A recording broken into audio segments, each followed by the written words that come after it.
நியாயமில்லை. இந்த சமுதாயம் தொடர்ந்து புறக்கணிக்கப்பட்டுக் கொண்டே இருக்கிறது. 1987 நடைபெற்ற சாலை மறியலுக்கு பிறகு 1989 அன்றைய பொதுச் செயலாளர் என்ற முறையிலே எனக்கும் வன்னிய சங்கத்தினுடைய பொதுச் செயலாளர் என்ற முறையிலே நானும் அன்றைய முதல்வர் திராவிட கழகத்தினுடைய தலைவர் கலைஞர் கருணாநிதி அவர்களுக்கும் ஏற்பட்ட ஒப்பந்தத்தின் அடிப்படையிலே 108 ஜாதிகளுக்கு இடஒதுக்கீடு வழங்கப்பட்டது 20%. அவர் கொடுக்கின்ற பொழுது சொன்னார், நாங்கள் ஒரு கனி கொடுத்திருக்கிறோம், இதை சுவைத்து பாருங்கள், புளித்தால் மாற்றி தருகிறேன் என்று சொன்னார்கள். ஆக அது 15% நாங்கள் இன்றைக்கு கேட்பதற்கு அடிப்படை காரணம் அந்த 20%-இலே எங்களுக்கு 5%க்கு குறைவாக இடஒதுக்கீட்டிலே நாங்கள் பயன்பெறுகின்ற காரணத்தினாலே அதையெல்லாம் சுட்டிக்காட்டி நாங்கள் உயர்நீதிமன்றத்தை அணுகினோம். அப்படி அணுகின்ற பொழுது 108 ஜாதிகள் இருந்தது. இன்றைக்கு 8 ஜாதிகளை இணைத்து 116 ஜாதிகள் ஒருங்கிணைக்கப்பட்டு அதற்கு 20% வழங்கிக் கொண்டிருக்கிறார்கள். இந்த ஒதுக்கீட்டிலே நாங்கள் 5%க்கும் குறைவாக நாங்கள் பெற்றுக் கொண்டிருக்கிறோம். ஆக எங்களுக்கு கிடைக்க வேண்டிய லைன் ஷேர் மக்கள் தொகைக்கு ஏற்ப நீங்கள் பார்க்கின்ற பொழுது நமக்கு நிறைய கிடைக்க வேண்டும். ஆனால் இது குறைவாக கிடைக்கிறது. அதுவும் நிறைய கல்வித்துறையில, எந்த வேலை வாய்ப்பு துறையில, மற்ற எல்லா இடத்திலும் உயர்ந்த நிலையிலே எந்த பதவிக்கும் இந்த இடஒதுக்கீடு 5% கிடைப்பதனாலே வருவதற்கு வாய்ப்பில்லை. இன்றைய தினத்திலே ஒரு வைஸ் சான்சலர் கூட இல்லை. இன்றைய தினத்திலே நீங்கள் டிஎன்பிசி சேர்மன் அது மாதிரி உள்ள தனி அட்டானமஸ் பாடியில கூட எந்த நிறுவனங்களிலும் எந்த அரசு சார்ந்த துறைகளிலும் உயர் பதவியிலே வன்னியர்கள் இல்லை. ஆக இதையெல்லாம் சுட்டிக்காட்டி உயர்நீதிமன்றத்திலே நாங்கள் வழக்கு தொடுத்தோம். அப்படி தொடுக்கப்பட்ட வழக்கு அன்றைக்கு வாய்தா வாங்கிய காலம் கடந்து போனது. அப்படி வாய்தா வாங்குகின்ற பொழுது அந்த அரசை ஏன் நீக்கக்கூடாது என்று சொல்லி உயர்நீதிமன்ற நீதிபதி எழுப்பி தர்மராவ் அவர்கள் இந்த ஆட்சியை ஏன் நீக்கக்கூடாது, இந்த ஆட்சியை நாங்கள் நீக்குகிறோம், இந்த ஆட்சியை நாங்கள் ரிமூவ் செய்கிறோம், எங்களுக்கு நீங்க பெட்டிஷன் போடுங்க, ஒரு பெட்டிஷன் கொடுத்தாவே நான் நீக்கிறேன்னு சொல்லிட்டு அன்றைக்கு மிகப்பெரிய நெருக்கடியை உயர்நீதிமன்றம் ஓபன் கோர்ட்ல தெரிவித்தது. இதை எல்லாவற்றையும் சீர்தூக்கி பார்த்து அன்றைக்கு அவருடைய ஆட்சி முடிவு வந்த பிறகு புரட்சி தலைவர் அம்மா அவர்கள் வந்தவுடனே ஒரு அரசு ஆணையை பிறப்பித்தார்கள். இவர்களுக்கு இந்த இடஒதுக்கீடு வழங்க வேண்டும் என்று சொல்லி அதற்கு பேக்வர்டு கமிஷனுடைய பரிந்துரை வேண்டும். ஒரு மாநிலத்திலே இடஒதுக்கீட்டை மாற்றி அமைக்கக்கூடிய அந்த ஆற்றல் தகுதி அவர்களுக்கு தான் இருக்கிறது. பேக்வர்டு கமிஷன், இந்த பேக்வர்டு கமிஷன் என்பது மண்டல் கமிஷன் பரிந்துரை பிரகாரம் உயர்நீதிமன்றத்தினுடைய ஆணையின் அடிப்படையிலே ஒவ்வொரு மாநிலத்திலும் ஒரு பேக்வர்டு கமிஷன் இருக்கிறது. அப்படி அந்த பேக்வர்டு கமிஷன் தான் ஆல்டர் பண்ண முடியும். அதனாலதான் ஆணை பிறப்பித்து கடிதமாக கேட்டால் தரமாட்டார்கள், வாய் வழியா கேட்டால் பதில் இருக்க மாட்டார்கள் என்பதனாலே அன்றைக்கு அரசு ஆணை என்னுடைய வழக்கின் அடிப்படையிலே போடப்பட்டது. அப்படி போடப்பட்ட அந்த அரசு ஆணை அந்த அரசு ஆணையை பரிசீலித்து பேக்வர்டு கமிஷன் பிற்படுத்தப்பட்ட ஒரு ஆணையம் அன்றைக்கு அதனுடைய தலைவராக இருந்த ஜஸ்டிஸ் ஜனார்த்தனம் அவர்கள் ஒரு பரிந்துரையை அரசுக்கு அனுப்பினார்கள். அந்த பரிந்துரையிலே வன்னியர்களுக்கு 15% ஒதுக்கீடு தனியாக வழங்கிடலாம் என்ற பரிந்துரை அனுப்பி 7 ஆண்டுகள் ஆகிறது. அப்படி அனுப்பப்பட்ட அந்த பரிந்துரை நேரடியாக அரசுக்கு வந்தபோது அதை நாங்கள் கேட்டபொழுது இது அரசு ஆவணம், இது மிகவும் ரகசியமான ஆவணம், இதை நாங்கள் வெளியிடுவதற்கு இல்லை என்று சொன்னார்கள்.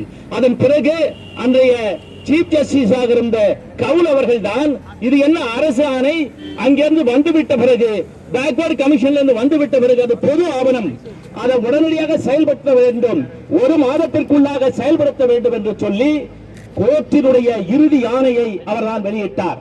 2015 ஏப்ரல் மாதம் அதை வெளியிட்டார்கள். ஆக இன்றைக்கு 5 ஆண்டுகள் முடிந்து 6வது ஆண்டு நடந்து கொண்டிருக்கிறது. இன்னும் அந்த 15% ஒதுக்கீடு வன்னியர்களுக்கு வரவில்லை. ஆகவே இப்பொழுது நாங்கள் ஜனநாயக முறைக்கு கட்டுப்பட்டு உட்பட்டு நாங்கள் உண்ணாவிரதம் மேற்கொள்ள இங்கு வந்தவுடனே உண்ணாவிரதத்துக்கு அனுமதி இல்லை என்று சொல்லிவிட்டார்கள். ஆனாலும் வந்ததை நாங்கள் ஒரு ஆர்ப்பாட்டமாகவும் எங்களுடைய கோரிக்கைகளை எல்லாம் குரல் எழுப்பி உரத்த குரலிலே முதல்வருக்கு தெரிவிக்கின்ற விதத்திலே நாங்கள் இன்றைக்கு இந்த ஆர்ப்பாட்டத்தில் ஈடுபட்டுக் கொண்டிருக்கிறோம். மேலும் இந்த ஒதுக்கீடு என்பது ஏன் நாம இவ்வளவு நடைமுறைகள் கடைபிடிக்கப்பட வேண்டும் என்று நீங்கள் கேட்கலாம். அதற்கு ஒரே ஒரு காரணம், குஜார் மக்கள் போராடினார்கள். 12% ஒதுக்கீடு அவங்களுக்கு வழங்கப்பட்டது. அதே மாதிரி ஆந்திராவில் முஸ்லிம்களுக்கு 10% ஒதுக்கீடு வழங்கப்பட்டது. அது இரண்டுமே உயர் நீதிமன்றத்தில் அல்ல, உச்ச நீதிமன்றத்திலே தடை செய்யப்பட்டது. ஏனென்று சொன்னால் நாம் அணுகியது போன்று நுணுக்கமான ஒரு அணுகுமுறையை அவர்கள் செய்யவில்லை. நாம் அணுகின்றதா நுணுக்கமான அணுகுமுறை. இது கொள்கையின் முடிவு அல்ல. அரசு எல்லா அமைச்சர்களையும் கூட்டி எங்களுக்கு கொடுக்கலாமா என்று கேட்கக்கூடிய கொள்கை முடிவு அல்ல. உயர் நீதிமன்றமே இறுதியாக சொல்லிவிட்டது, இது கொள்கை முடிவு அல்ல, உடனடியாக வழங்க வேண்டும். ஆகவே இந்த இதுல அரசு கொள்கை முடிவு அல்ல.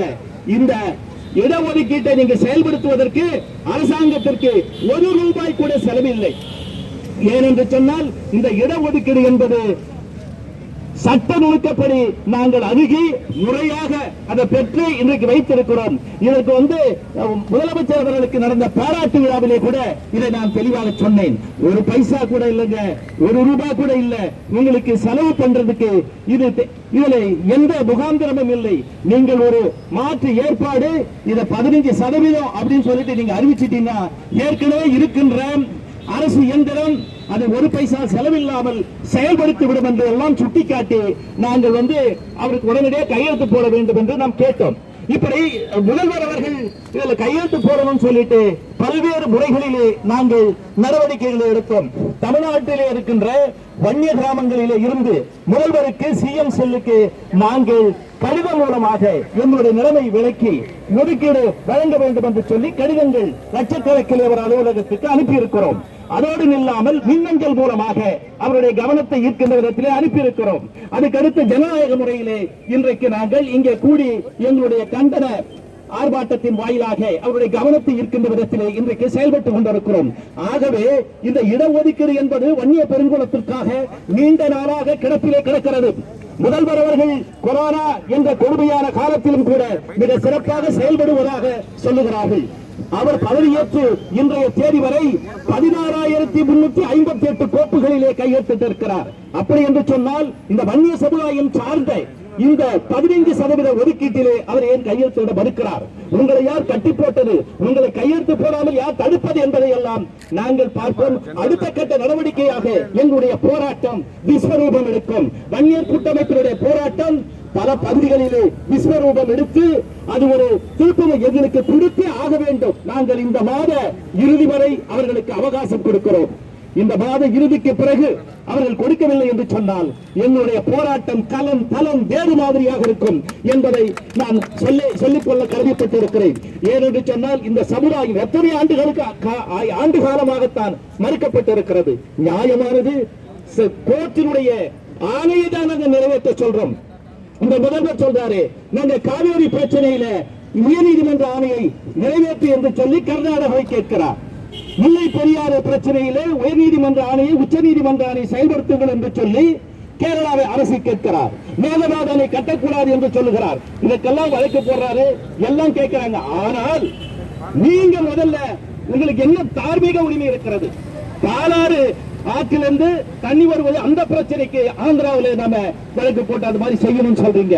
ஆனா நீங்க உயர் நீதிமன்றத்தை உச்ச நீதிமன்ற ஆணையை செயல்படுத்துங்கள் என்று சொல்வதற்கு இருக்கின்ற தார்மீக உரிமையை நீங்கள் உணர வேண்டும்.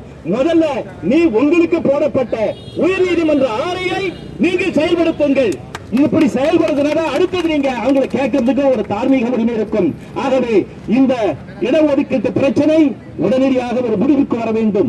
நாங்கள் மற்றவர்களுக்கு யாருக்கும் கொடுக்க வேண்டாம் என்று சொல்லவில்லை. நாங்களே சமூக நீதி போராளிகள், மற்றவர்களை எடுத்து எங்களுக்கு கொடுக்க வேண்டும் என்றும் நாங்கள் கேட்கவில்லை.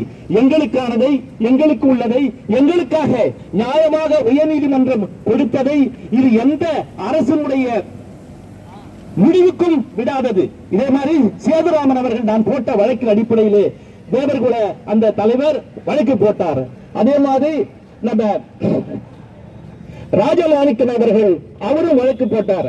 அதுக்கப்புறம் தனி அரசு கூட சொன்னார் இந்த பாராட்டு கூட்டத்திலே, நாங்க சிஎன்ஆர் அவர்களுடைய வழிகாட்டுதலிலே அவர் மாதிரி நாங்களும் வழக்கு போட்டு நாங்கள் இதை செய்வோம் என்று சொன்னார்கள். ஆனால் என்ன நடந்தது என்று சொன்னால் முழுக்க முழுக்க அவர்கள் போட்ட வழக்குகள் எல்லாம் நியாயமான முறையிலே அது அணுகப்படவில்லை என்று டிஸ்மிஸ் செய்யப்பட்டது.